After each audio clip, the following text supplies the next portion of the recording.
Bayou Time Sports is brought to you by Terrible General Health System's Community Sports Institute in conjunction with Barker Honda.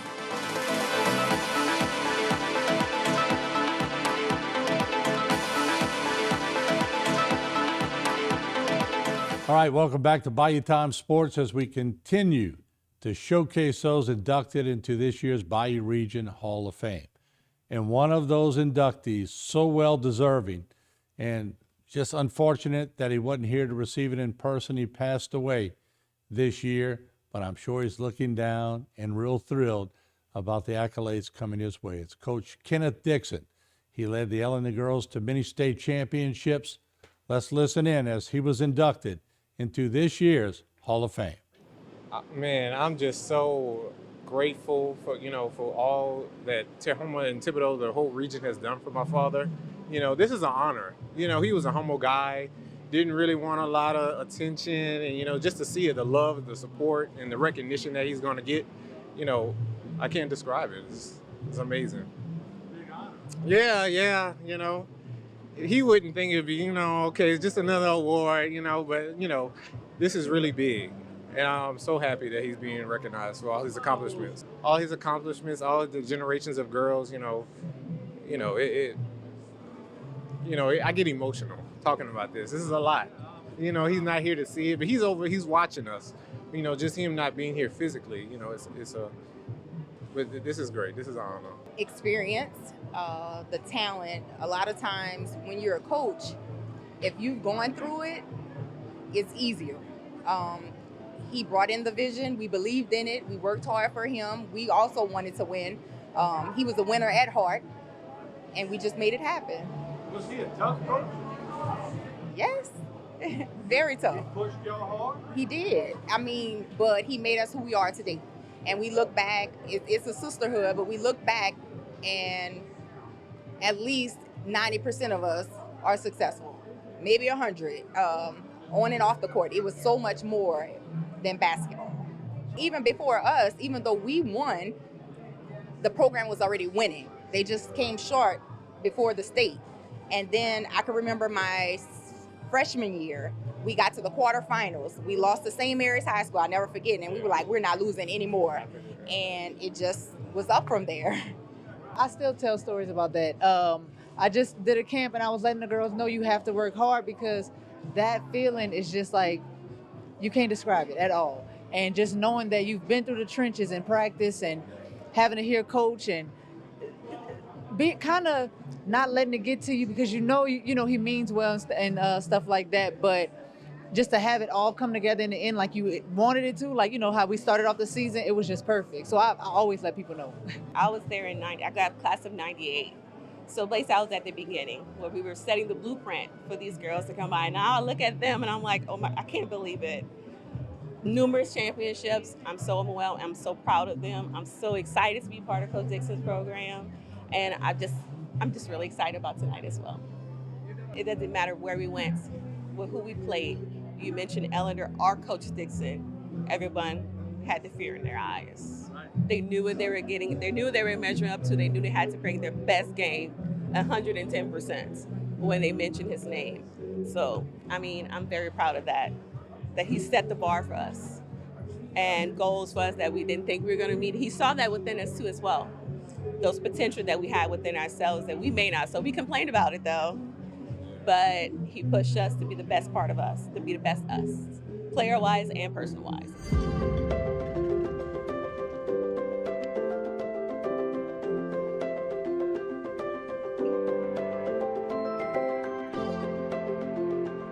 Family always ramped and raved about the stories, how great my dad of a basketball player he was. He loved baseball as well, and kind of like he raised me, football, basketball, track, swimming. He was the first person to teach me swimming. But in Bunkie, where he received his college scholarship to Southern University, they used to call him Lightning, and they called him Pony when he got to Southern University. They were talking about he was one of the greatest point guards that came through Southern. Coach Harvey Adger at Glen Oaks, was another point guard that worked with him and played with him at the same time. And so Coach Al just said, man, you knew when he had the ball, they would say, here come Pony, here come Pony. Pony make 23 points in a game easily. Dad coached 20 years in Texas before he transitioned to Houma and Ellender. And he coached at Milby High School, Lamar Fleming Middle School, where he finished. And these are schools in the very tough areas of Houston, Texas. And so you have to realize, a lot of people talk about his toughness, his sternness. That is where he kind of had his pre-orientation of coaching. Got a scholarship to Southern University. He wanted to raise Cadero, who my mother, Kenneth Dixon, was carrying at the time, in a safer environment. So they decided, hey, let's move to Louisiana. And so when he gets to Houma, my grandfather, his father-in-law, Gus Brown, was working at the school board at the time. So Gus calls him and says, Kenneth, I have a job at Ellender High School for you. I have a boys and girls basketball position open. So of course, naturally, you know, coming from boys basketball, football in Texas, he says yes to boys. And then day later, he calls grandfather back and says, you know what, I got a newborn baby. I'm changing my mind. I'm gonna go ahead and coach girls. And so there's the birth of Coach coaching girls basketball. My dad was 42 years old when, you know, I was born. It was a different phase of my father's life. You know, he had a child in the 20s, the 30s, and then out here I come in the 40s.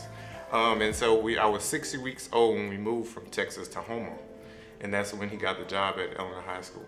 With the boys, you know, he was no holds bars or whatever, but at the same time, once you realize you have a certain quality of talent with the girls, the passion starts to engage even more for him.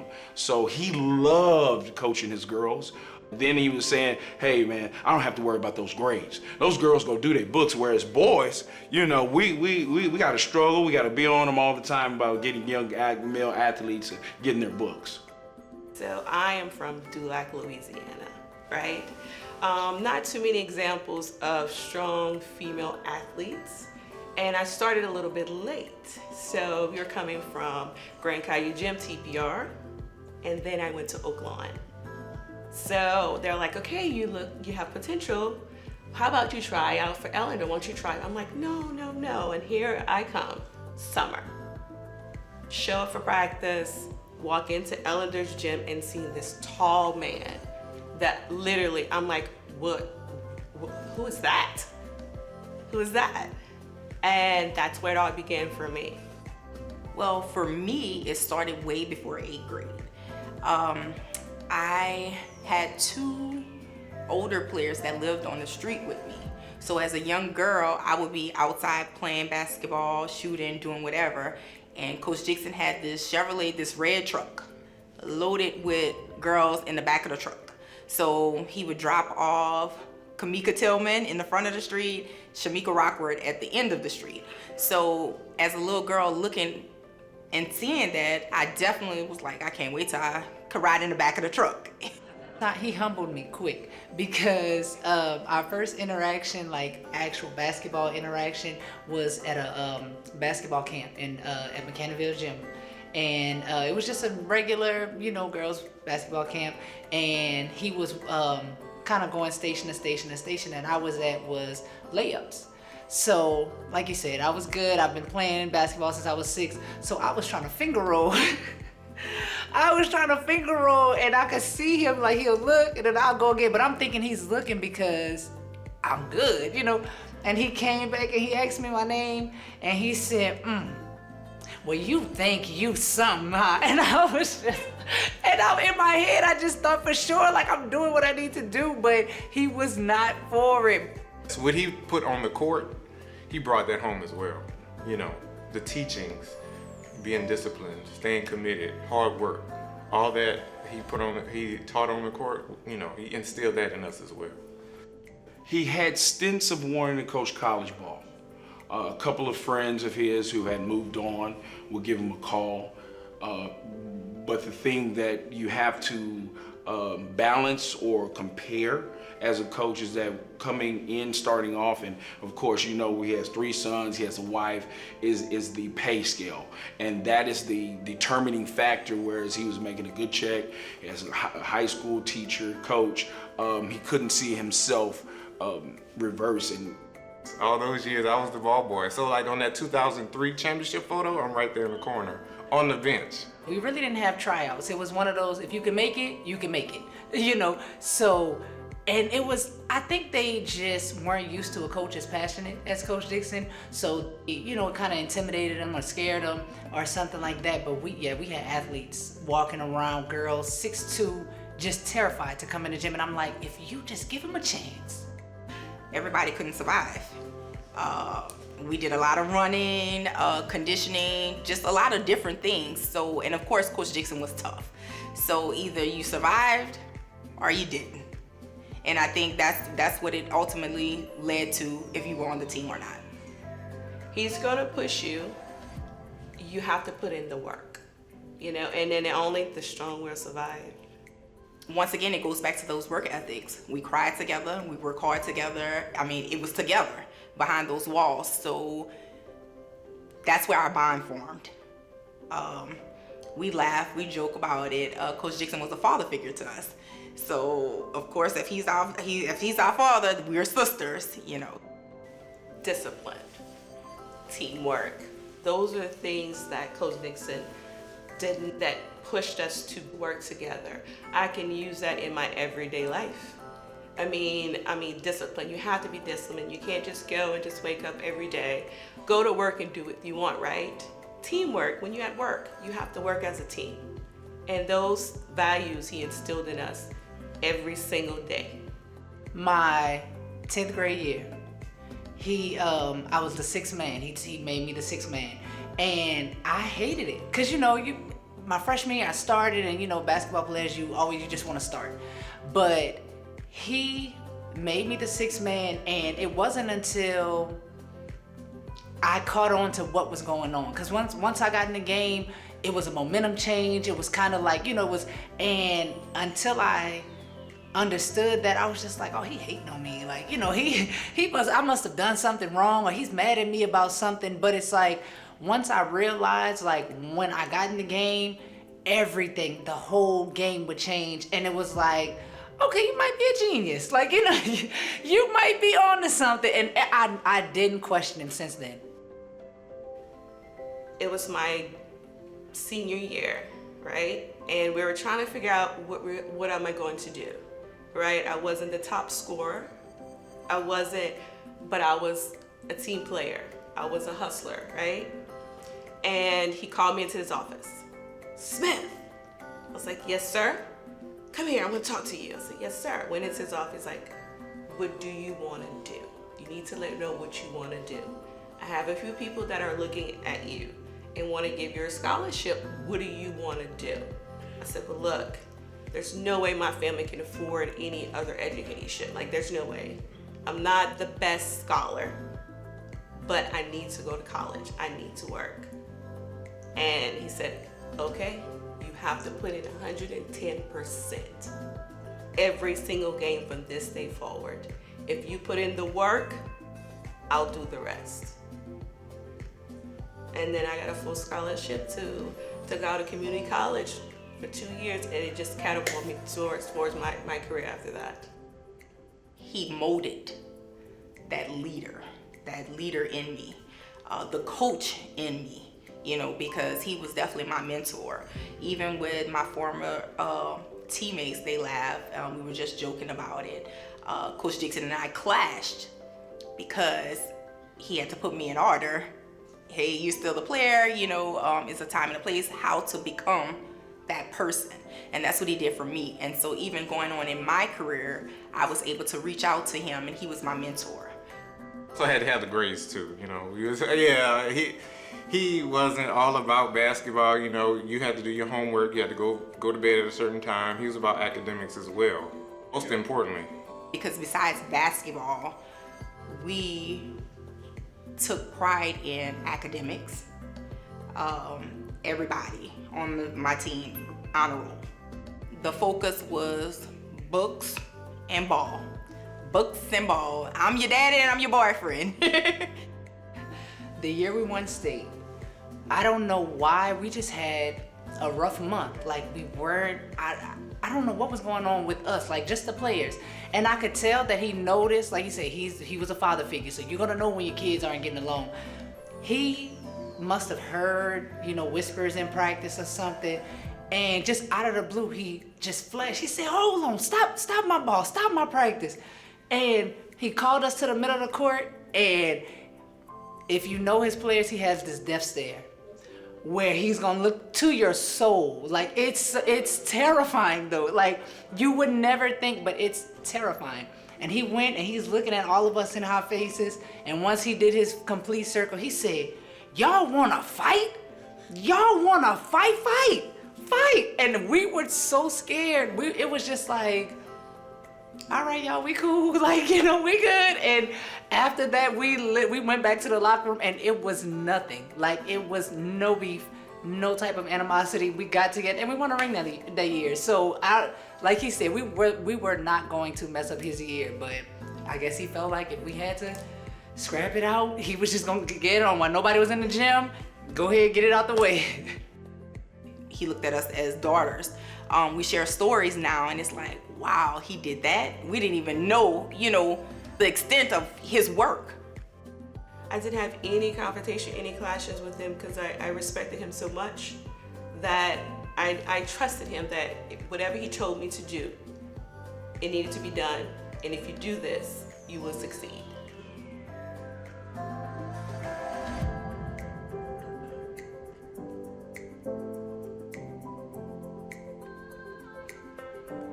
He left a great legacy, a tradition of excellence. A lot of people, all they have is great things to say about him, and the many jokes they have.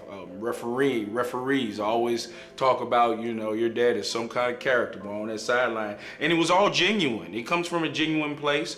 I always tell me and Dad when we had conversations, I said, you missed your calling. You were supposed to be a comedian, because he was the funniest guy you would ever meet. I have a twin brother as well that played basketball as well. And he played for the boys team. And the boys would look, and they were like, I don't know how you guys do it. Because honestly, Coach Dixon was a lot tougher on us than the boys' coaches were on them. And he would always mention to me, sister, look, how do you make it every day from practice? How do you do it? My mother and father were both educators, so I knew I was going to be a teacher. And like Cordero and Kendrick, we always were around him and his job. And for me, being able to play for Dad when we were in Fleming, that was my goal as a youngster, because he would bring me to the football practices, the basketball practices, the track practices. He was just amazing.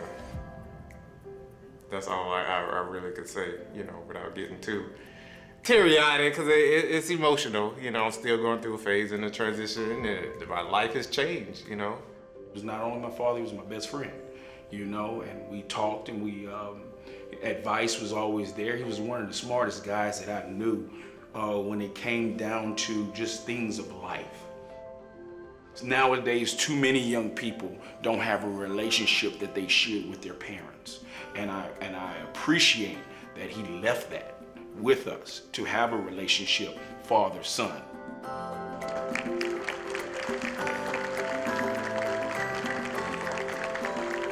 Accepting this honor for Coach Dixon is his family.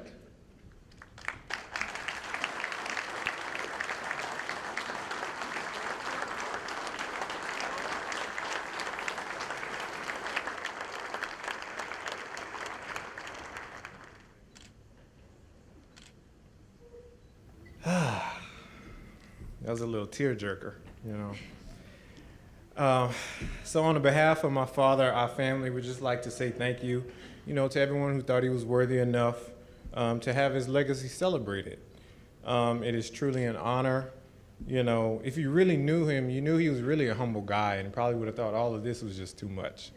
Being coach of the year, state championships, all that was great. But I know one thing he was mostly proud of was producing so many productive women of society. That's what really stuck with him. And, he did that through his teachings of the sport of basketball. Again, thank you. And, this is great. Thank you. Thank you so much.